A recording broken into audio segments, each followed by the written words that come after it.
पाचोरा वनक्षेत्रातील भडगाव परिमंडळ अंतर्गत नियत क्षेत्र आमर्दे येथील पाचोरा जवळील मौजे भडगाव शिवारात एका मादी बिबट्याचा मृतदेह आढळून आल्याने परिसरात खळबळ उडाली आहे। मिळालेल्या माहितीनुसार शेतकरी राजेंद्र रामदास पाटील यांच्या शेतालगत बांबरूड भट्टगाव रस्त्याच्या कडेला हा मृत बिबट आढळून आला। संबंधित बिबट हा मादी असून अंदाजे 2 वर्षाचा असल्याची प्राथमिक माहिती वन विभागाने दिली आहे। घटनेची माहिती मिळताच वन विभागाच्या पथकाने घटनास्थळी धाव घेतली।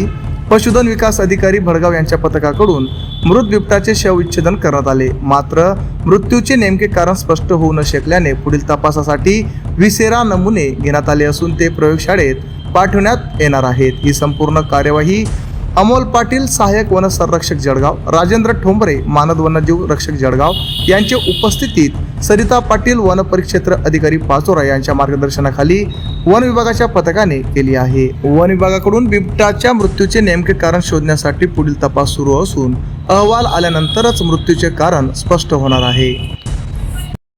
आमच्या चॅनलला लाईक करा, सबस्क्राईब करा, बेल आयकॉनवर क्लिक करा आणि शेअर करायला विसरू नका।